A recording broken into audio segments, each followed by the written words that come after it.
এই ভিডিওতে আমরা এক্সপ্লোর করব ওপেনক্ল। আমরা জানবো ওপেনক্ল কী এবং সেটা কিভাবে ইনস্টল করতে হয় এবং কিভাবে ইউজ করতে হয়। ভিডিওটা কিছুটা লং হতে পারে কারণ আমি চেষ্টা করতেছি প্রত্যেকটা সেকশন ইন ডিটেলস আলোচনা করার। সো চলুন আমরা কম্পিউটারে চলে যাই। সো আপনি যদি দেখেন যে what is OpenClaw is self hosted gateway that connects your favourite chat app WhatsApp, Telegram, Discord, iMessage and more to AI coding agents like Pi. So এর দ্বারা যেটা বোঝা গেল সেটা হচ্ছে ওপেনক্ল হলো একটা সেলফ হোস্টেড গেটওয়ে যেটা বিভিন্ন চ্যাট অ্যাপ্লিকেশন যেমন হোয়াটসঅ্যাপ, টেলিগ্রাম, ডিসকর্ড, iMessage এর সাথে AI কোডিং এজেন্টকে সংযুক্ত করে। ঠিক আছে, ওপেনক্লটা মূলত একটা গেটওয়ের মতো কাজ করে। আমরা এর আর্কিটেকচারটা যখন দেখব তখন এই জিনিসটা আরও ভালো করে বুঝবো যে ওপেনক্ল কিভাবে কাজ করে। ওকে, সো এইটা হলো ওপেনক্ল এর আর্কিটেকচারটা। ঠিক আছে, এটা কিন্তু একেবারে হুবহু এরকম আর্কিটেকচার না, আপনাদেরকে একটা ধারণা দেওয়ার জন্য আমি এই ডায়াগ্রামটা তৈরি করেছি। সেটা হচ্ছে এটা ধরুন ইউজার, ঠিক আছে, আপনি বা যারাই ওপেনক্ল ইউজ করতেছে, এই user terminal, WhatsApp, Telegram, web এবং অন্যান্য যে সকল ইন্টিগ্রেশন এটাতে সাপোর্ট করে তার মাধ্যমে এই গেটওয়ের সাথে যোগাযোগ করে। গেটওয়ে AI এজেন্টের সাথে যোগাযোগ করে এবং AI এজেন্ট স্কিল অথবা মেমোরি অথবা উভয়টা, ঠিক আছে, স্কিল অথবা মেমোরি একটা হলে আরেকটা হতে পারবে না তা না, স্কিল এবং মেমোরি এবং এটা সমন্বয় করে একটা রেসপন্স করে, সেই রেসপন্সটা ব্যাক করে গেটওয়ের কাছে এবং গেটওয়ে ব্যাক করে ইউজারের কাছে। এটা হলো মোটামুটি একটা আর্কিটেকচার। ঠিক আছে, নেক্সট আমরা জানবো যে এটা কেন ডিফারেন্ট। ঠিক আছে, AI এজেন্ট তো আরও আছে এবং হঠাৎ করে কেন এটা কি ডিফারেন্ট করলো যার কারণে এটার এত হাইপ চলে আসছে বা এটার এত ইউজার বাড়ছে। আমরা চলুন জেনে আসি যে এটার ডিফারেন্টটা কোথায়। ডিফারেন্সগুলো যদি আমরা দেখি তাহলে প্রথমেই যে জিনিসটা আসে সেটা হলো এটা self hosted and local first architecture. তার মানে হচ্ছে কি যে অন্যান্য এজেন্ট যেগুলো আছে অধিকাংশ দেখা যাচ্ছে যে সেলফ হোস্টেড না। আপনি যেই কথোপকথনগুলো বলতেছেন বা যেগুলো করতেছেন এটা অন্য কারো সার্ভারে থাকতেছে।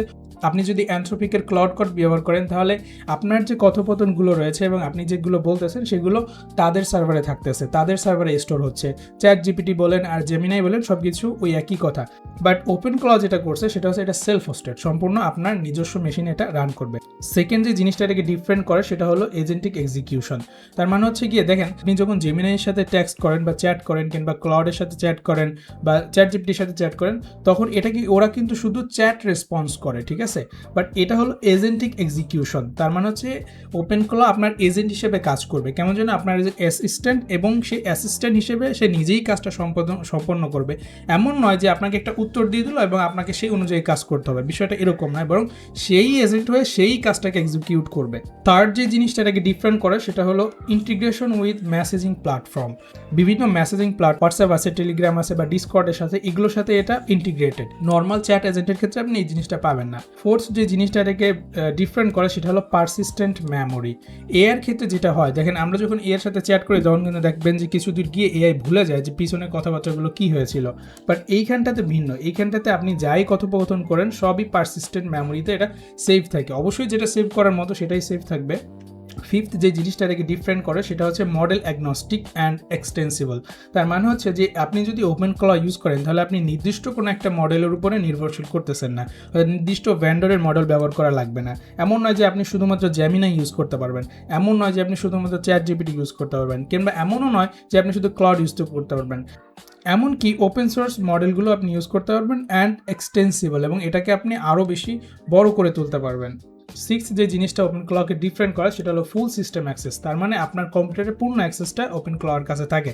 বাট এখানে একটা সমস্যা আছে, great things come with great risk. যেহেতু এটা ফুল সিস্টেম অ্যাক্সেস করতে পারে সেহেতু এটা আপনার পুরো সিস্টেমটাকেও ক্র্যাশ করে ফেলতে পারে, কারণ হচ্ছে গিয়ে তার কাছে সকল অ্যাক্সেসই আছে। ঠিক আছে, আর AI অনেক সময় ভুল করে থাকে যেটা আমরা সবাই জানি।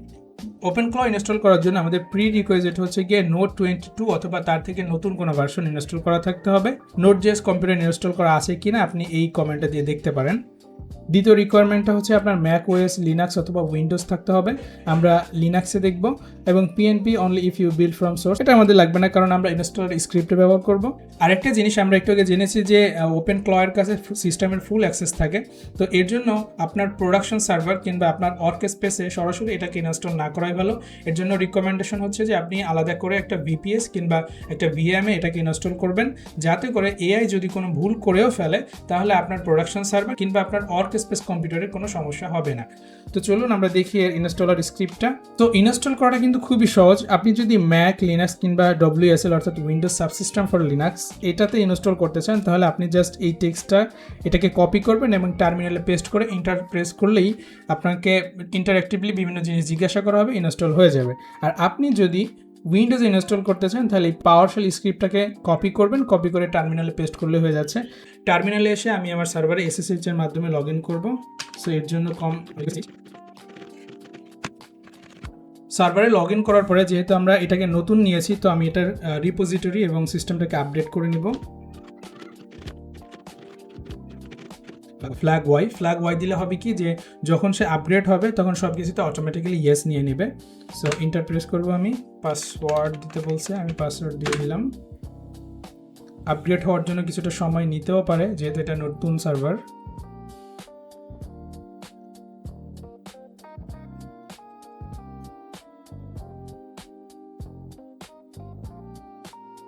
ওকে, এখন আমি ওই কপি করা স্ক্রিপ্টটা এখানে পেস্ট করব। ঠিক আছে, এই যে এখান থেকে এটাকে কপি করে তারপরে এখানে পেস্ট করবেন। সো পেস্ট করার পরে এখন আমি যদি এন্টার প্রেস করি, এখানটাতে দেখুন এই মেশিনটাতে কিন্তু Node.js ইনস্টল করা ছিল না, এই জন্য Node.js ইনস্টল হচ্ছে। এই যে এখানটাতে মনে হয় লেখা আসছে, কই গেল? আচ্ছা, এইখানটাতে দেখুন যে Node.js not found installing Node.js, তো এটা ইনস্টল হচ্ছে এবং এটা গিটও ইনস্টল করবে এবং সবশেষে এটা OpenClaw ইনস্টল করবে।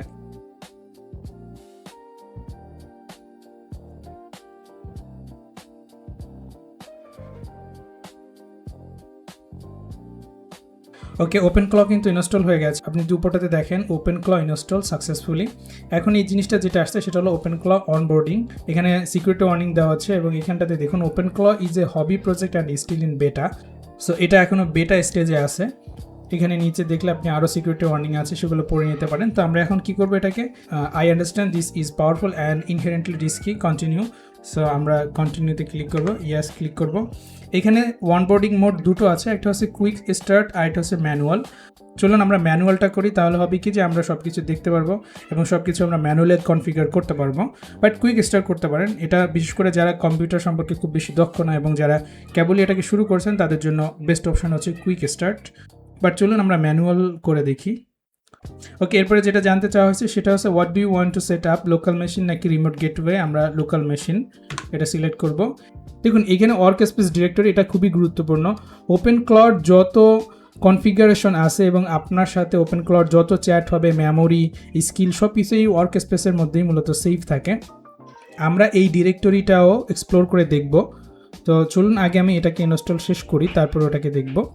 সো এন্টার প্রেস করলাম। এইখানটাতে হচ্ছে আপনার AI এজেন্ট সিলেক্ট করতে বলা হচ্ছে যে আপনি AI এজেন্ট হিসেবে কোনটাকে ইউজ করবেন। দেখুন OpenClaw থেকে রিকমেন্ডেশন হলো আপনি অ্যানথ্রোপিক ইউজ করবেন, বাট আমরা OpenAI ইউজ করব। এখানে অনেকগুলো মডেল আছে, যেমন OpenAI, অ্যানথ্রোপিক, মিনিম্যাক্স। এনিওয়ে আমরা হচ্ছে OpenAI এজেন্ট হিসেবে ব্যবহার করব। তো আমি OpenAI সিলেক্ট করে এন্টার প্রেস করব। এখন এটাকে অথেন্টিকেশন করতে বলা হচ্ছে। অথেন্টিকেশনটা আমরা কীভাবে করব, আমরা OpenAI API ব্যবহার করে অথেন্টিকেট করব। তো এখন OpenAI এর API কি লাগবে, এর জন্য আমরা চলে যাব platform.openai.com/settings। এখানে গিয়ে API কিজ, হ্যাঁ এখানটাতে যাব। এখানে দেখুন আমি OpenClaw যখন টেস্ট করেছিলাম, টেস্ট করার জন্য একটা API কি তৈরি করেছিলাম। চলুন আমরা আরেকটা API কি তৈরি করি। আমি এটার নাম দিলাম OpenClaw টিউটোরিয়াল। এটা দেওয়ার পর প্রজেক্ট একটা সিলেক্ট করে দিব আমি এবং ক্রিয়েট সিক্রেট। তো এইটা হলো আমার সিক্রেট। আমি আবারও টার্মিনালে যাব এবং ইন্টার OpenAI API কি এইখানটাতে আমার এই API কপি করা API কিটা পেস্ট করে দিব। ওকে, এইখান থেকে OpenAI এর মডেল সিলেক্ট করতে বলা হচ্ছে। মডেল সিলেক্ট করার সময় সবসময় আপনি খেয়াল রাখবেন এমন মডেল সিলেক্ট করবেন যেই মডেলটা রিজনিং করতে পারে, ঠিক আছে? তো এই যে যেমন ধরেন 4o এর নিচে যেগুলো আছে এগুলো সিলেক্ট না করাই ভালো। তো আমি এই কিপ কারেন্ট যেটা আছে এটাতেই রাখলাম। এটা হচ্ছে GPT-5.1 কোডেক্স, এই মডেলটা এটাই রাখলাম। এটার পরে আমি ইন্টার প্রেস করব। গেটওয়ে পোর্ট হিসেবে বাই ডিফল্ট যেটা আছে আমি এটাই রাখবো এবং গেটওয়ে বাইন্ড। আচ্ছা, নতুন ইউজারদের জন্য এবং বাই ডিফল্ট বা most of the time loopback হচ্ছে বেস্ট। তারপর আমরা অন্যান্যগুলো একটু ব্যাখ্যা করি। বিষয়টা হচ্ছে যখন আপনি ল্যান সিলেক্ট করবেন তখন বিষয়টা এমন হবে, আপনি যেই কম্পিউটারটাতে বা যেই সার্ভারটাতে এটাকে ইনস্টল করতেছেন ওই সার্ভারের যত লোকাল কম্পিউটার আছে সেগুলো সরাসরি এই গেটওয়েতে প্রবেশ করতে পারবে।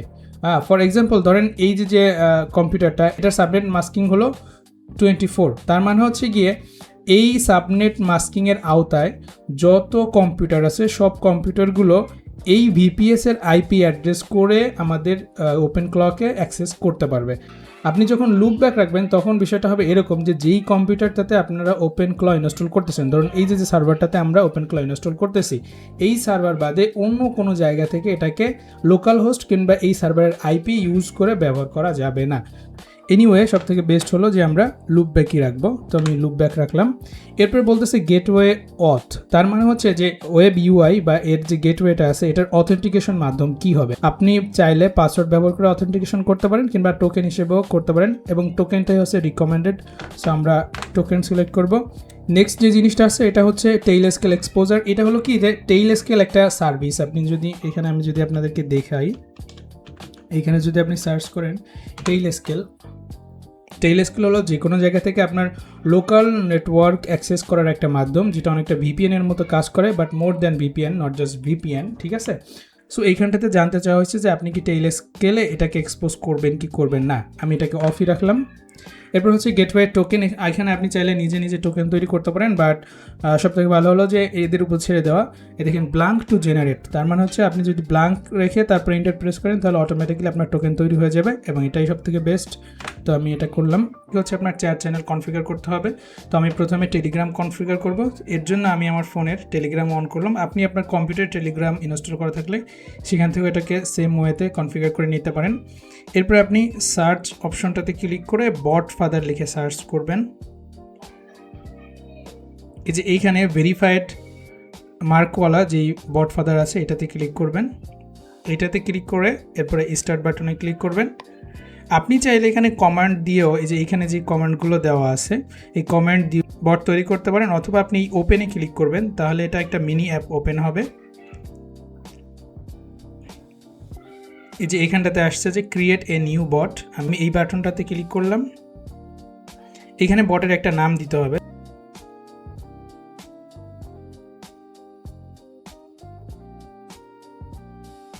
ইউজার নেম হিসেবে আমি এটাকে দিলাম, বাট এটার শেষে বট শব্দটা যুক্ত করতে হবে। এরপরে ক্রিয়েট বট এই বাটনে ক্লিক করবেন। এইখানটাতে যে ইন্টার টেলিগ্রাম বট টোকেন এটা চাওয়া আছে, এই জায়গাটাতে আপনি এই জিনিসটা পাবেন। বট টোকেনটা কপি করার পরে এখানে পেস্ট করে দিবেন, এরপরে ইন্টার প্রেস করবেন। তো আমাদের টেলিগ্রাম সেট আপ করা কিন্তু হয়ে গেছে। এইখানটাতে দেখুন লেখা আসছে কনফিগার্ড। আমরা এরপরে চাইলে হোয়াটসঅ্যাপও কনফিগার করে নিতে পারি। চলুন আমরা হোয়াটসঅ্যাপটাকেও কনফিগার করে ফেলি, তাহলে আমাদের দুটোই দেখা হয়ে যাবে। তো আমি হোয়াটসঅ্যাপে ক্লিক করলাম, লিঙ্ক হোয়াটসঅ্যাপ নাও, আমরা বলবো ইয়েস। এইখানে একটা কিউআর কোড আসছে যেটা আমাদেরকে স্ক্যান করতে হবে। দেখুন এখানে লেখাই আসছে scan this QR in WhatsApp linked devices, এই অপশনে গিয়ে। সো আমরা আবারও আমাদের মোবাইলে চলে আসব।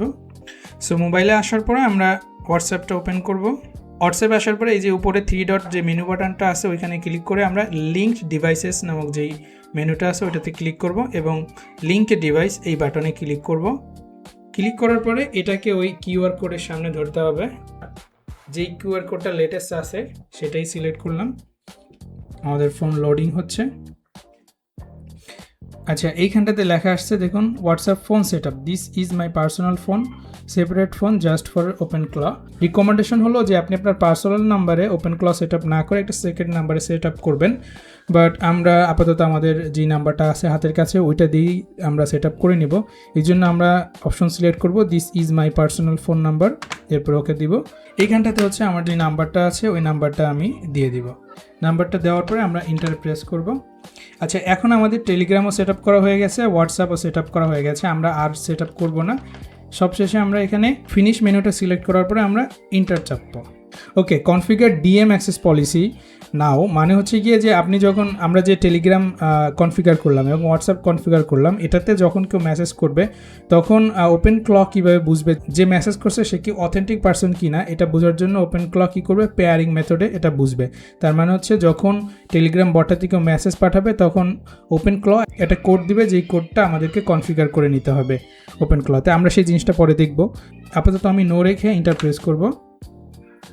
এরপরে বলতেছে স্কিল জিনিসটার মাধ্যমে আপনি মূলত এআইকে শক্তি দেন, সে কী করতে পারবে। যেমন আপনি ইমেল পাঠানোর জন্য একটা স্কিল তৈরি করতে পারবেন, তারপরে ধরেন আপনি মেসেজ করার জন্য একটা স্কিল দিলেন, হ্যাঁ, বিভিন্ন রকম স্কিল আপনি দিতে পারেন। স্কিল মানেই হলো মূলত সক্ষমতা, এবং এটা মূলত এজেন্ট স্কিল একটা প্রজেক্ট আছে যেটা ওপেন সোর্স প্রজেক্ট, সেই প্রজেক্টের উপর বেসড করে স্কিলগুলো তৈরি করা যাবে। তো আমি ইয়াস দিব। ইয়াস দেওয়ার পরে বলতেছে শো হোমব্রিউ ইনস্টল কমান্ড। আচ্ছা, আমরা এটাকে ইনস্টল করে নিই, চলুন আমরা ইয়াস দিয়ে ওকে দিলাম। ওকে দেওয়ার পরে দেখুন এখানে বলা হচ্ছে যে হোমব্রিউ ইনস্টল করার জন্য, যেটা আমরা যেহেতু এটা লিনাক্সে ইউজ করতেছি তো এটার নাম হবে লিনাক্স ব্রিউ। তো এটার জন্য আপনাকে এই কমান্ডটাকে কপি করতে হবে এবং পেস্ট করতে হবে। তো চলুন আমরা এটাকে ইনস্টল করে আসি। আমি এখানে এসে আমি আবারও সার্ভারটাতে প্রবেশ করব। আচ্ছা, চলে আসছে। আমি এখন এটাকে আমি কপি করলাম, বাট এইখানটাতে একটা সমস্যা হচ্ছে যে এই যে এখানে এক্সট্রা একটা পাইপ চলে আসছে, তো এটাকে কেটে দিব। আমি এটাকে কেটে দিছি আমি। এখন আমি যদি ইন্টার প্রেস করি, হোপফুলি হোমব্রিউ আমাদের ইনস্টল হয়ে যাবে।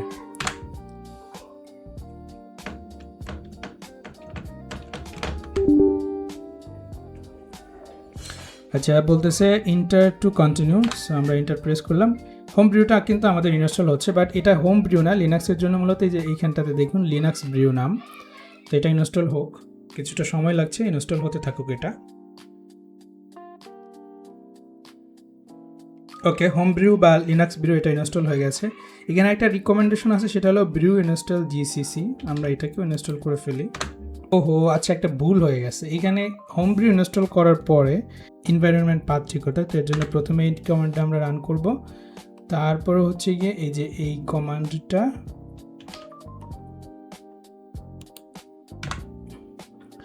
তারপরে হচ্ছে গিয়ে এই যে এইখানে যে কমেন্টটা আছে, এই কমেন্টটা আপনি চাইলে ওই 3টা লাইন একসাথে কপি করে তারপরে পেস্ট করতে পারেন। এখন বোধহয় কাজ হবে, ঠিক আছে। এখন যদি আমি হোমব্রিউ, ওকে, এখন কাজ করতেছে, ঠিক আছে।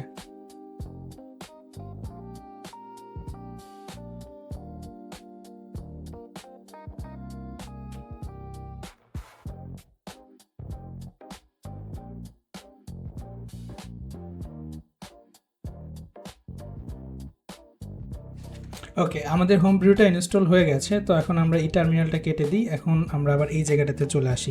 আচ্ছা, দেখুন এইখানে আমরা হোমব্রিউটা ইনস্টল করে নিলাম এই জন্য, কারণ আমাদের এই পরবর্তী যেই সেকশনটা আসতেছে যেখানে প্রিমেড কিছু স্কিল ইনস্টল করতে বলা হবে, সেইখানটাতে মূলত আমাদের এই হোমব্রিউটা লাগবে। যদি আমরা হোমব্রিউটা ইনস্টল করে না নিতাম তাহলে অনেকগুলো স্কিলই কাজ করতো না। সো আমরা নোট প্যাকেজ ম্যানেজার হিসেবে npm এটা ইউজ করব। এইখানটাতে দেখুন এইখানে যে স্কিলগুলো আছে, যেমন ধরুন অ্যাপেল নোটস, ঠিক আছে। এই যে অ্যাপেল নোটস, এই যে স্কিলগুলো আছে এর অনেকগুলোই নির্ভর করে হোমব্রিউর উপরে, ঠিক আছে। যদি আমাদের হোমব্রিউ ইনস্টল করা না থাকতো তাহলে এইখান থেকে যখন আমরা স্কিল ইনস্টল করতে যেতাম অনেকগুলো স্কিলই ইনস্টল হতো না, ঠিক আছে। তো এইখানটাতে এসে আপনি সিলেক্ট করবেন এবং স্পেস বারে ক্লিক করলে এটা সিলেক্ট হবে। তো আমি সবগুলোই সিলেক্ট করে দিই। আমি সবগুলোই সিলেক্ট করে দিয়েছি। সবশেষে আপনি ইন্টার প্রেস করবেন। এই যে দেখুন ইনস্টলিং অন পাসওয়ার্ড। তো অন পাসওয়ার্ড যে স্কিলটা আছে এটা ইনস্টল হচ্ছে।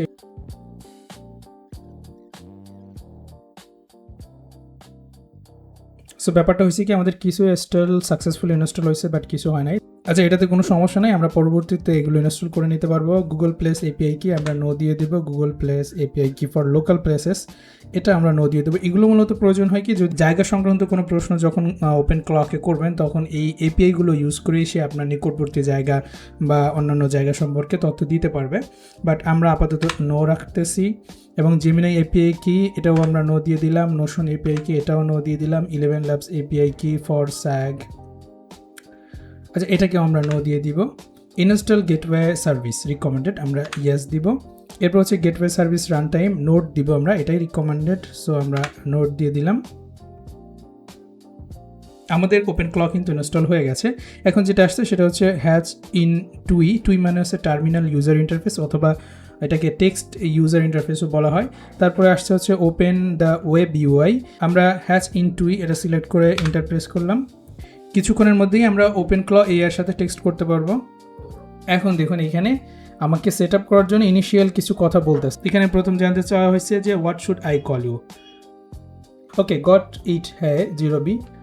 I have logged in the essentials. You are 0b. I am eco. Notes plus 2 days log are saved. So the context is sticks and the bootstrap file is gone.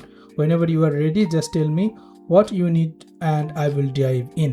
Okay, আমাদের open ক্ল কিন্তু install হয়ে গেছে এবং এটা এখনই কাজ করার জন্য সম্পূর্ণ প্রস্তুত। ঠিক আছে, এখন আমরা কি করব, মনে আছে আপনাদেরকে আমি বলছিলাম যে ওপেন ক্ল যে ওয়ার্ক স্পেস নামক একটা ডিরেক্টরি তৈরি করছে, ওই ডিরেক্টরিটা আমরা একটু এক্সপ্লোর করে দেখব যে ওই ডিরেক্টরির মধ্যে কী কী আছে এবং কোন কোন জিনিসকে আমরা আরও টুইক করতে পারি। ঠিক আছে, সো এই জিনিসটা দেখার জন্য আমি আমার সার্ভারটাকে ভিএস করে ওপেন করব। যেহেতু এটাকে ফার্স্ট টাইম ওপেন করতেছি কিছুটা সময় লাগতেছে। এই জায়গাটাতে দেখুন, আমি এটাকে একটু জুম ইন করি। এইখানটাতে দেখুন ডট ওপেন ক্ল নামে একটা ডিরেক্টরি তৈরি হয়েছে এবং এর মধ্যে এই যে ওয়ার্ক স্পেস নামে কিন্তু আরও একটা ডিরেক্টরি তৈরি হয়েছে। ঠিক আছে, সো এইটাই হলো মূলত আমাদের ওপেন ক্লর যত কনফিগারেশন এবং যে সকল ফাইলস এজেন্টটাকে রান করার জন্য লাগবে সব কিছু মূলত এই জায়গাটাতে আপনি পাবেন।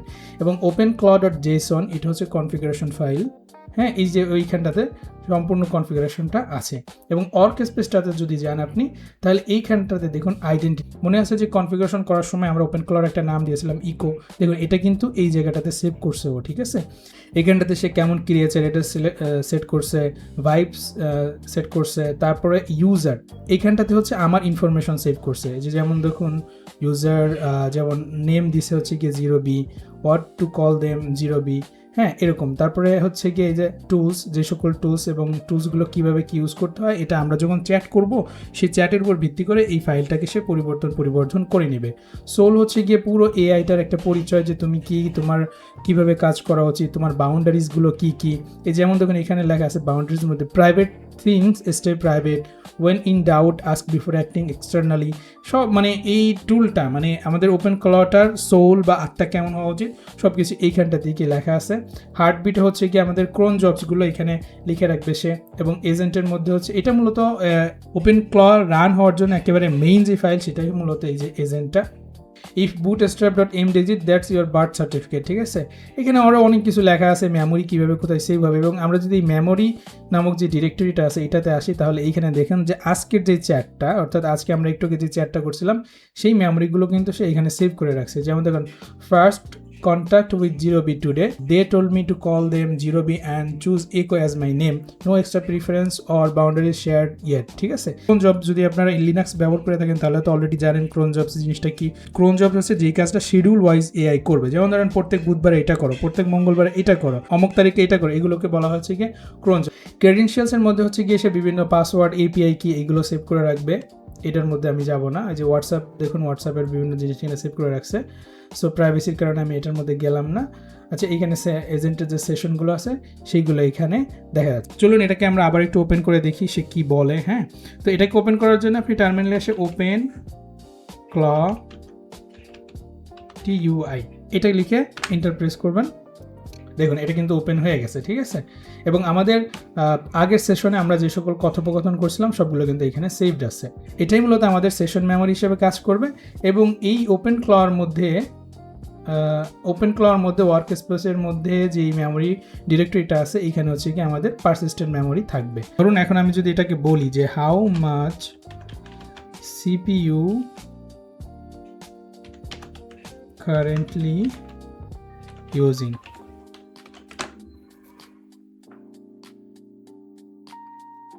এবং এই সিপিইউর অবস্থা জানার জন্য সে কিন্তু কম্পিউটারে নিজেই সরাসরি কমান্ড দিয়ে তারপরে জেনেছে যে current overall CPU load is low about 3.8% combined user plus system. ঠিক আছে, এখন চলুন আমরা যে টেলিগ্রাম এবং হোয়াটসঅ্যাপ সেট আপ করলাম এটাকেও একটু পরীক্ষা করে দেখতে হয়। সো টেলিগ্রামে চ্যাট করার জন্য আমরা সেই বট অ্যাকাউন্টটাতে আবারও যাব। সো এইখানটাতে এসে আমরা যদি এই 3 ডট বাটনটাতে ক্লিক করি, ওপেন বট নামে দেখেন একটা সেকশন আছে, আমরা ওটাতে ক্লিক করলাম। বটটাতে ক্লিক করার পরে স্টার্ট বাটনে ক্লিক করব। এইখানে দেখেন ওপেন ক্ল অ্যাক্সেস নট কনফিগার্ড। ওই যে মনে আছে আমরা যে যখন বলছিলাম যে ডিএম অ্যাক্সেস করার ক্ষেত্রে আমরা কি বলছিলাম, পেয়ারিং লাগবে। এই পেয়ারিং কোডটা লাগবে এবং নিচে নিচে দেখুন যে কি কমান্ড দিতে হবে, এটাও লেখা আছে যে ওপেন ক্ল পেয়ারিং অ্যাপ্রুভ টেলিগ্রাম, এবং তারপরে হচ্ছে কি ওই কোডটা দিতে হবে। এই কমান্ডটা রান করার জন্য আমাদেরকে ওপেন ক্ল টার্মিনাল থেকে বের হতে হবে। Ctrl+C দুবার প্রেস করলে আপনি বের হয়ে যাবেন। এরপরে ওই কমান্ডটাকে আমরা এখানে পেস্ট করব, ঠিক আছে, ওপেন ক্ল পেয়ারিং অ্যাপ্রুভ টেলিগ্রাম, এরপরে হচ্ছে ওই পেয়ারিং কোডটা, ঠিক আছে। এটার পরে আমি যদি ইন্টার প্রেস করি, ওকে দেখেন অ্যাপ্রুভড টেলিগ্রাম সেন্ডার এত, ঠিক আছে, সেন্ডার আইডি যেটা এটা দেওয়া আছে। এখন যদি আমি টেলিগ্রামে মেসেজ করি, দেখুন উপরটাতে কিন্তু টাইপিং লেখা আসছে, ঠিক আছে, মানে ও টাইপ করতেছে এবং অ্যান্সার চলে আসছে, hey I go by Echo WhatsApp. তো চলুন আমি এটাকে একটা কাজ করতে বলি, can you install Nginx, okay না Nginx না, Docker on my computer.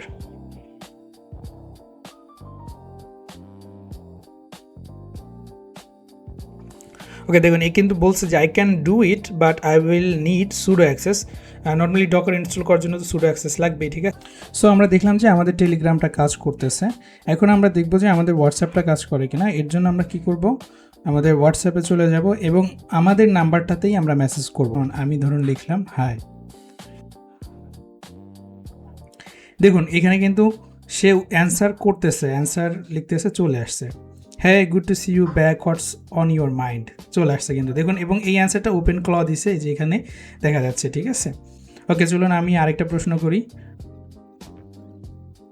এখানে দেখুন আমাদের পুরো সিস্টেমের একটা স্ন্যাপশট চলে আসছে, ঠিক আছে। তার মানে আমাদের টেলিগ্রামও কাজ করতেছে, আমাদের হোয়াটসঅ্যাপটাও কি কাজ করতেছে। এভাবে আপনি সেট আপ করার সময় যদি ডিসকর্ড তারপরে গুগল চ্যাট এগুলো সেট আপ করে থাকেন, প্রত্যেকটাকে একটু চেক করে দেখতে পারেন যে কোনটা কোনটা কাজ করতেছে। আশা করতেছি যে সবগুলোই কাজ করবে। তো ইনস্টলেশন এবং এর পরবর্তী যেই কাজগুলো আমাদের করা দরকার এগুলো কিন্তু আমরা সম্পন্ন করে ফেলছি, ঠিক আছে। সো এখন আমাদের যে জিনিসটা দরকার সেটা হচ্ছে আমাদের এজেন্টকে স্কিল দেওয়া দরকার। তো এজেন্টের স্কিল সম্পর্কে জানার জন্য আপনি একটা কাজ করতে পারেন, এই ওয়েবসাইটটাতে আসতে পারেন যেটার নাম হলো agentskills.io। এই ওয়েবসাইটটাতে আসার পরে আপনি এই জায়গাটাতে দেখুন ওভারভিউ, এবং এইখানে দেখুন যে স্কিল বলতে মূলত কী বোঝায় এই জিনিসটা দেওয়া আছে। হ্যাঁ, সো সহজ কথায় বলতে গেলে যে স্কিল হলো a simple open format for giving agents new capabilities and expertise. Agent skill are folder of instruction, scripts and resources that agent can discover and use to do things more accurately and efficiently. So agent skill মূলত হলো একটা folder বা একটা directory যেটার মধ্যে instruction থাকবে, scripts থাকবে এবং রিসোর্সেস থাকবে, যেগুলো এজেন্ট ডিসকভার করতে পারবে এবং ইউজ করতে পারবে অন্যান্য কাজ অ্যাকুরেটলি এবং ইফিসিয়েন্টলি করার জন্য, ঠিক আছে। তো এইটাই হলো গিয়ে মূলত স্কিলস। এবং আপনি ওপেন ক্লর যে স্কিলসটা আছে সেটা মূলত এই agentskills.io এইখানের যে নীতিমালাগুলো আছে, ওপেন ক্ল মূলত ওই নীতিমালা মেনেই কাজ করে। এইখানটাতে আপনি দেখুন এখানে হোয়াট আর স্কিলস নামে যে সেকশনটা আছে, এইখানটাতে একটা ফোল্ডার স্ট্রাকচার দেওয়া আছে যে স্কিলের ফোল্ডার স্ট্রাকচার কেমন হবে। প্রথম যে জিনিসটা আছে সেটা হলো স্কিলস বা মাই স্কিলস নামে একটা ফোল্ডার থাকে। এখানে মাই স্কিলসে থাকতে হবে, বিষয়টা এরকম নয়। বিষয়টা হচ্ছে যে আপনার স্কিলসের নাম অনুযায়ী একটা নাম দিবেন। যেমন ইমেইল পাঠানোর যে স্কিল ওইটার নাম দিতে পারেন ইমেইল, এবং সেই ডিরেক্টরি বা ফোল্ডারের মধ্যে একটা ফাইল অবশ্যই থাকতে হবে যেটার নাম হবে skill.md, এবং এটা দেখুন এখানে কিন্তু রিকোয়ার্ড ইনস্ট্রাকশন প্লাস মেটাডাটা, অর্থাৎ skills.md এই ফাইলটার মধ্যে ইনস্ট্রাকশনস থাকবে এবং মেটাডাটা থাকবে। তারপরে স্ক্রিপ্টস নামে আরেকটা ডিরেক্টরি বা ফাইলও থাকতে পারে, রেফারেন্স থাকতে পারে, অ্যাসেটস থাকতে পারে, এগুলো কিন্তু অপশনাল। এই যে তিনটা জিনিস এটা অপশনাল, বাট skill.md এটা রিকোয়ার্ড, এই জিনিসটা অবশ্যই থাকতে হবে। এরপরে দেখুন এই জায়গাটাতে লেখা আছে how skill works, skills use progressive disclosure to manage context efficiently. তো প্রথমে এটা ডিসকভার করে, তারপরে হচ্ছে কি এটা অ্যাক্টিভ করে, তারপরে হচ্ছে এক্সিকিউট করে। হ্যাঁ, এখন এই স্কিলসগুলোকে আপনি একেবারে স্ক্র্যাচ থেকে লিখতে পারেন, কিংবা আপনি চাইলে যে সকল স্কিলস অলরেডি আছে সেখান থেকেও ডাউনলোড করতে পারেন। এর জন্য একটা রিসোর্স হলো ক্ল হাব। আমি যদি এটা লিখে সার্চ করি, এইখানে দেখুন একটা ওয়েবসাইট আছে। ক্ল হাবে যাওয়ার পরে আপনি যদি স্কিল সেকশনে যান তাহলে এইখানে দেখেন যে প্রচুর পরিমাণে স্কিলস এখানে দেওয়াই আছে, যেমন সার্চের স্কিল, 11 ল্যাবস, তো রিয়েল টাইমেই দেখা যাচ্ছে যে বিভিন্ন স্কিলস এখানে কি আসতেছে। তো আপনি চিন্তা করে দেখুন যে ওপেন ক্লক কি পরিমাণ জনপ্রিয়তা পাচ্ছে এবং কি পরিমাণ মানুষ এটাকে ইউজ করতেছে, যে এখন এখানে আমি ঢুকছি, এখানেও লাইভ দেখা যাচ্ছে যে নতুন নতুন স্কিলস আসতেছে। যেমন এইখানে দেখেন একটা স্কিল দেওয়া আছে স্মার্ট মডেল সুইচিং, তারপরে এখানে প্রচুর পরিমাণে কি স্কিলস দেওয়া আছে। এই স্কিলসগুলো ডাউনলোড করার জন্য আমাদের ক্ল হাবকে ইনস্টল করতে হবে। হোম পেজে যদি আমরা আসি, এইখানে দেখুন যে স্কিল ডাউনলোড করার জন্য স্ক্রিপ্ট দেওয়া আছে। তো আমরা এটাকে কপি করব, কপি করার পরে আমরা এই টার্মিনালে এসে পেস্ট করে দেব। হ্যাঁ, আচ্ছা, পেস্ট করার পরে এই জায়গাটাতে খেয়াল করুন, এইখানে স্কিলস নামে একটা ডিরেক্টরি তৈরি হবে। হ্যাঁ, এই যে দেখছেন স্কিলস নামে কিন্তু একটা ডিরেক্টরি তৈরি হয়ে গেছে এবং ক্ল হাব নামেও একটা ডিরেক্টরি তৈরি হয়েছে। সো মোট কথা হচ্ছে যে আপনি স্কিলসের জন্য এইখানে আসতে পারেন এবং এইখানে এসে আপনি বিভিন্ন স্কিল পেয়ে যাবেন যেটা আপনি ডাউনলোড করে ব্যবহার করতে পারেন। হ্যাঁ, আপনি চাইলে ওপেন ক্লর স্কিল ওপেন ক্ল দিয়েই তৈরি করতে পারেন। চলুন আমরা এরকম একটা কাজ করে দেখব। সো আমরা কি করব, আমরা এটাকে ওপেন করব, ওপেন ক্ল TUI, এবং ওপেন ক্লকেই বলবো যে একটা স্কিল তৈরি করে দেওয়ার জন্য। ঠিক আছে, এটা লেখার পরে আমরা যদি এন্টার প্রেস করি, হোপফুলি যে এ নিজেই একটা স্কিল তৈরি করে ফেলবে। ওকে, আচ্ছা, এখানে আমাকে কিছু প্রশ্ন করছে যে to build a useful send email skill I need a bit more details from you. আমি বলবো যে ইউজ, ওকে, সো আমি লিখলাম যে use email SMTP to send email and use ENV for SMTP and typical input will be receiver email subject mail body etc. So এখন আমি যদি আবার ইনপুট দেই,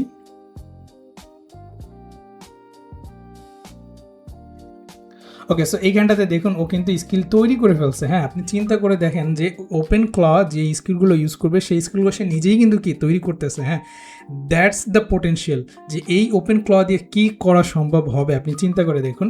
সো আমরা যদি এই স্কিল ডিরেক্টরিতে যাই,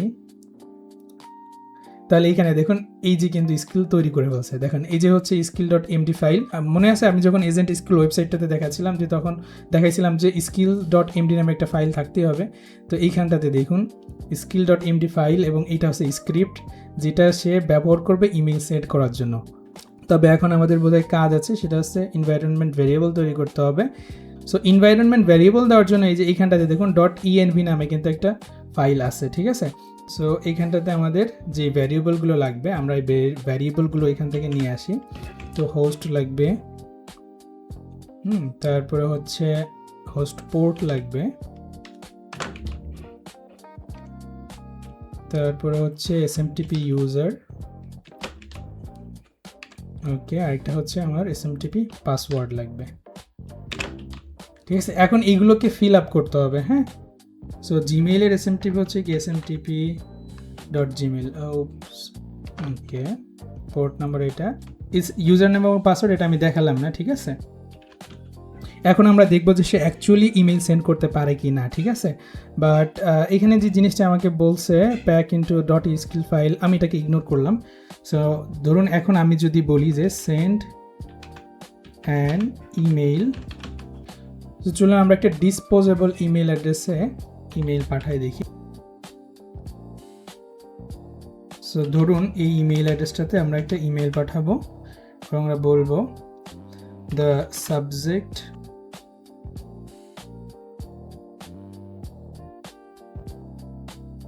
সো আমরা দেখবো যে ইমেলটা অ্যাকচুয়ালি পৌঁছায় কি না। এন্টার প্রেস করলাম আমি। আচ্ছা, এটা বলতেছে মিসিং, হোয়াইট সে মিসিং। আচ্ছা, এটা তো আমি অলরেডি অ্যাড করছি, কেন পেলো না? আচ্ছা দেখি, আমি বলি I already put it in .env, already put in env, আমি ডিরেক্টরি পাথটা দিয়ে দিই। হ্যাঁ,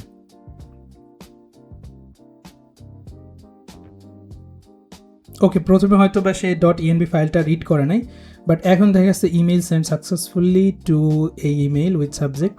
এখন আমরা দেখি ইমেলটা চেক করে, ও এই গানটাতে দেখুন আমার ইমেলটা কিন্তু এখানে পৌঁছে গেছে। ঠিক আছে, ইমেল থেকে আসছে এবং test email, hi there, just sending a quick test email to confirm the SMTP setup is working end to end on this machine, no action needed on your side. ঠিক আছে, থ্যাঙ্কস ইকো। তাহলে চিন্তা করেন এখানে কিন্তু আমার স্কিলটা কাজ করছে এবং স্কিলটা ইমেল সাকসেসফুলি সেন্ড করতে পারছে। এখন আপনি জিনিসটা দেখছেন যে এই ওপেনক্ল নিজেই স্কিল তৈরি করছে এবং সেই স্কিলটাকে কাজে লাগাচ্ছে। ভিডিওটা যদি লং না হতো তাহলে আমি আপনাদেরকে দেখাতাম যে কী পরিমাণ পটেনশিয়ালিটি এটার আছে, ঠিক আছে। সো এখন আমরা একটা কাজ করি, আমরা আমাদের চ্যাট অ্যাপ্লিকেশন যেমন টেলিগ্রাম, হোয়াটসঅ্যাপ, এটাতে তো দেখলাম যে এটা কাজ করতেছে, আমরা কিন্তু ওয়েব ইউআইটা এখনও দেখি নাই। সো আমাদের ওয়েব ইউআইটা দেখতে হবে, এর জন্য কমেন্ট দিতে হবে আমাদের ওপেন ক্ল ড্যাশবোর্ড। এই কমেন্টটা দিলে দেখুন এখানে কি বলে, তো বলতেছে কি যে নো গুই ডিটেক্টেড। আমাদের এই বিপিএসটা যেহেতু ব্যবহার করতেছে হচ্ছে গিয়ে উবুন্টু সার্ভার, তো এটার তো কোনো গুই নাই। গুই মানে হচ্ছে গ্রাফিক্যাল ইউজার ইন্টারফেস। হ্যাঁ, তো এটা নেই। এটাকে কীভাবে কনফিগার করতে হবে দেখুন এখানে একটা কমেন্ট দেওয়া আছে যে SSH ফ্ল্যাগ এন ফ্ল্যাগ এল, এইটা দিলে হবে কি আমাদের এটা কাজ করবে। এই অংশটুকু কপি করার পরে আমরা যদি আমাদের মেশিনে যাই, আমরা আচ্ছা এখানে এটা এখনও ওপেন আছে, তো আমি এখান থেকে বের হয়ে যাই এবং এখান থেকেও আমি বের হয়ে গেলাম। এইখানে হচ্ছে কি আমাদের কপি করা অংশটুকু এখানে পেস্ট করতে হবে এবং এখন যদি আমি ইন্টার দিই, পাসওয়ার্ড দিতে বলতেছে, VPS এর পাসওয়ার্ডটা দিতে হবে আপনার। আমি পাসওয়ার্ডটা দিয়ে ওকে দিলাম, পারমিশন ডিনায়েড, বাইন্ড এত। আচ্ছা এখানে যে সমস্যাটা বোধহয় হয়েছে সেটা হচ্ছে গিয়ে এটা বাইন্ড করতে পারতেছে না। So what can be wrong here? আচ্ছা এটার কারণ হচ্ছে কি আমার এই যে পোর্টটা আছে, ঠিক আছে, এই পোর্টটা অলরেডি আরেকটা কাজে ইউজ হচ্ছে, ঠিক আছে। তো মানে হচ্ছে গিয়ে আমার এই উইন্ডোজ মেশিনের এই পোর্টটা কি নাই, ফাঁকা নেই, ঠিক আছে, যার কারণে এটা হচ্ছে না। তো আমি আরেকটা পোর্ট ইউজ করলাম, 90 দিলাম, 90 যে পোর্টটা আছে এটা দিলাম। এখন দেখি কাজ করে কিনা।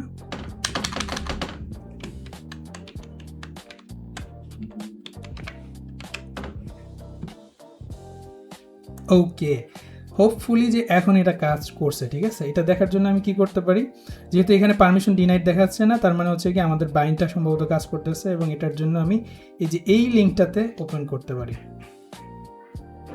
এই যে দেখেন আমার এটা কিন্তু কাজ করতেছে, যদিও এটা কি হয় নাই, কানেক্ট হয় নাই। কেন হয় নাই এটা ট্রাবল শুট করতে হবে। আচ্ছা এটা কাজ করে নাই কেন, এখানে লেখা আছে যে disconnected unauthorised gateway token missing. আচ্ছা টোকেনটা মিসিং হয়েছে আমাদের, তো এটার জন্য আমি এইখানটাতে যাব। এই যে দেখেন এইটা হচ্ছে কি আমার টোকেন, ঠিক আছে। তো আমি ওখানে যে এটা, তো আমি যেহেতু এটা থেকে সরাসরি ওপেন করছি এর জন্য কাজ হয় নাই, ঠিক আছে। তো আমি এই লিঙ্কটা ওপেন করব কিংবা এই লিঙ্কটা ওপেন করলেও হবে। তো ধরেন আমি এই লিঙ্কটা ওপেন করি, হ্যাঁ, এই যে দেখেন হেলথ ওকে, এই জায়গাটা দেখছেন হেলথ ওকে। এবং আমরা টার্মিনালে যে চ্যাটিংটা করছিলাম ওই সেশনটাই কিন্তু এখানে কন্টিনিউ করছে। এই যে দেখেন লাস্ট যে টাস্ক আমরা দিয়েছিলাম যে ইমেল সেন্ড করার জন্য, এটা কিন্তু এখানে দিচ্ছে এবং এইখানে আমরা আরও অনেক কিছু করতে হবে। এবং আমি ধরুন বললাম যে install docker and docker compose plugin. Okay, আচ্ছা, to install Docker plus the Docker I will need sudo access. If you can either run command yourself, I will put them, or grant me sudo by sending the password securely so I can execute them. I can take care of the setup. Let me know how you would like to proceed. Okay, so এখানে বিষয়টা হচ্ছে যে pseudo run করার জন্য, যেহেতু Docker install করার জন্য আমার সুডো পারমিশন লাগবে। সো সুডো করার জন্য পাসওয়ার্ড দেওয়া লাগবে। আচ্ছা আমি পাসওয়ার্ডটা গোপন রেখে আমি পাসওয়ার্ডটা দিয়ে আসি আপনাদেরকে না দেখাইয়া, ঠিক আছে। এরপর আমি এইখান থেকে কন্টিনিউ করবো, হ্যাঁ। সো আমি আমার এজেন্টকে সুডো পাসওয়ার্ড দিচ্ছি এবং পাসওয়ার্ড দেওয়ার পরে দেখেন পাসওয়ার্ড দেওয়ার পরে সে কীভাবে কাজ করা শুরু করছে, যে ডকার ইনস্টল করছে, এইখানটাতে দেখেন সে ডকার ইনস্টল করছে, ইভেন আমাকে ডকার গ্রুপেও অ্যাড করে ফেলছে। হ্যাঁ, এটা কিন্তু আমি বলি নাই, যদিও এটা একটা part of the process Docker install করার, তো সেটা কিন্তু সে করে ফেলছে এবং ডকার ভেরিফাই করেও দেখছে যে ডকারটা ঠিকমতো ইনস্টল হয়েছে কি হয় নাই। ক্যান ইউ ইমাজিন দিস, যে হাউ পাওয়ারফুল ইট ইজ। চলুন এখন একটা কাজ করে আমি এটাকে Nginx ইনস্টল করতে বলি, ঠিক আছে। সো দেখেন ও কিন্তু পুরো Nginx এটাকে ইনস্টল করে ফেলছে। হ্যাঁ, ক্যান ইউ বিলিভ দিস? হ্যাঁ, পুরো Nginx ইনস্টল করে ফেলছে এবং আমাদেরকে বলতেছে এই অ্যাড্রেসে গেলে আমরা অ্যাডমিন প্যানেল পাবো, এই অ্যাড্রেসটা এবং এই অ্যাড্রেসটাতে রিভার্স প্রক্সি লিসেনার পাবো। তো চলুন আমরা একটু এটাকে ঢুকে দেখি যে আসলে ইনস্টলটা হয়েছে কিনা ঠিক মতো। এটার পোর্ট নাম্বার হচ্ছে গিয়ে 8। দেখেন এটা কিন্তু ইনস্টল হয়ে গেছে, ঠিক আছে। এই যে Nginx চলে আসছে, এখন আমাকে ইউজার নেম পাসওয়ার্ড দিয়ে নতুন Nginx সেট আপ করতে বলতেছে। এবং আমি যদি পোর্ট 18-এ যাই, দেখেন congratulation you have successfully started Nginx proxy manager. এটা কিন্তু সম্পূর্ণ এই ওপেন ক্ল ইনস্টল করছে, ঠিক আছে। সো এখন যদি আমি একটা করে দেখাতে চাই অনেক সময় লাগবে, তো আমি এটা আর দেখাবো না। আমি এখন আরেকটা জিনিস দেখাবো, সেটা হচ্ছে যে কীভাবে আমরা এটাকে মাল্টি এজেন্টে রূপান্তর করতে পারি, ঠিক আছে। এখন যে এজেন্টটা আছে এটা কিন্তু আমার ডিফল্ট ওয়ার্ক স্পেসে কাজ করতেছে এবং একটাই এজেন্ট আছে, ঠিক আছে। এটাকে আমরা মাল্টি এজেন্টে রূপান্তর করতে পারি। মাল্টি এজেন্ট হলে হবে কি, যে ধরেন একটা এজেন্ট আপনার পার্সোনাল কাজের জন্য আপনি ইউজ করতে পারবেন, আরেকটা এজেন্ট আপনি প্রফেশনাল কাজের জন্য, হোয়াটএভার, আপনি প্রফেশনালি হতে হবে এমন কেন, আপনি আপনার আলাদা স্পেস ক্রিয়েট করতে পারবেন, দ্যাটস ইট, ঠিক আছে। আপনি যে কোনো কাজে ইউজ করতে পারবেন। এর জন্য যে কমেন্টটা সেটা আছে ওপেন ক্ল এজেন্টস অ্যাড, এরপর হচ্ছে আপনি আপনার এজেন্টের যে নেমটা দিতে যাচ্ছেন, ধরুন আমি দিলাম মর্ক, এরপর ইন্টার। নতুন যে এজেন্টটা তৈরি হবে এটার জন্য কোন ডিরেক্টরি হবে এবং ডিরেক্টরির নাম কী হবে এটা এখানে আসছে, তো আমি এটাকে ইন্টার দিলাম। Configure model auth for this agent now. তো এখন হচ্ছে কি আপনি ওই অনবোর্ডিংয়ের সময় যে সকল প্রশ্ন আমাদেরকে করা হয়েছিল, ঠিক আছে, ওর মধ্যে থেকে অনেকগুলো প্রশ্ন এখন আবার করা হবে, যে এই যে নতুন যে এজেন্টটা আপনি তৈরি করলেন এর জন্য আপনি যেই কনফিগারেশনগুলো দিতে চান সেইগুলো আপনি এখন দিতে পারেন। ধরুন আমি বললাম ইয়েস, তো আমি বললাম ওপেন এআই এটা ইউজ করো, ওপেন এআই এপিআই কি যেটা আছে এইটা ইউজ করো, এবং এক্সিস্টিং এপিআই কি যেটা আছে ওইটাই ইউজ করো। চ্যানেল নাও ইয়েস। এখন আপনি চাইলে ভিন্ন টেলিগ্রাম, ভিন্ন হোয়াটসঅ্যাপ আপনি কনফিগার করতে পারেন, বাট আমি ওই একটাই রাখলাম, ভিন্ন করার দরকার নেই আমার। আমি এটাকে দিলাম অ্যান্ড দ্যাটস ইট। এটা কিন্তু রেডি হয়ে গেছে। হ্যাঁ, আপনি যদি এখন ওয়ার্ক স্পেসে যান, এই যে এইখানটাতে আপনি যদি যান দেখেন ওপেন ক্ল, এবং এইখানে কিন্তু কি গেল, আচ্ছা এটা দুইটা ওয়ার্ক স্পেস আছে। এই যে একটা ওয়ার্ক স্পেস যেটা হচ্ছে ডিফল্ট, এবং এটা হচ্ছে কি আমার সেকেন্ড ওয়ার্ক স্পেস নতুন করে আমি যেটা তৈরি করছি। হ্যাঁ, এবং এইটাতে আপনি যদি যান আইডেন্টিটি এখনও ফিল হয়নি, কারণ হচ্ছে কি আমরা সেকেন্ডটাকে তো এখনও রানই করি নাই, ঠিক আছে। আমি এখানে লিখলাম ওপেন ক্ল 2, ঠিক আছে। তো এখন এইখানে আপনি যদি স্ল্যাশ কমেন্ট দেন এজেন্টস স্ল্যাশ এজেন্ট, এইখানে দেখেন যে agent switch agent or open পিকার, ঠিক আছে। তো এইটা হবে, আমি এজেন্ট দিলে, তো এখন দেখুন এইখানটাতে আমাকে বলতেছে তুমি কোন ওয়ার্ক স্পেসে কাজ করতে চাও, মেইন না ওয়ার্ক। ধরুন আমি ওয়ার্ক দিলাম, ঠিক আছে। ওয়ার্কে সুইচ করার পরে কি হয় দেখুন, আচ্ছা এখন কিন্তু আমার এজেন্ট সেশনটা, ওয়ার্ক সেশন যেটা আছে ওইটা শুরু হয়েছে, এবং এখন যদি আমি হাই দিই দেখুন এখানে কিন্তু নতুন করে আবার আমার কাছে জানতে চাচ্ছে যে এই ওয়ার্ক স্পেসের এজেন্ট যেটা আছে সেটা নাম কি দিবেন, এই সেই জিবিজি অনেক কিছু জানতে যাচ্ছে, বাট আমি এখন ওইটা কনফিগার করতে যাবো না, আরও অনেক বেশি সময় লাগবে। সো মোটামুটি কথা হচ্ছে এইভাবে আপনি আরও বেশি করে আপনি এজেন্ট তৈরি করে ফেলতে পারেন, ঠিক আছে। সবাই ভালো থাকবেন। ভিডিওটা ইনফরমেটিভ লাগলে অবশ্যই আমার চ্যানেলটা সাবস্ক্রাইব করবেন। ধন্যবাদ সবাইকে।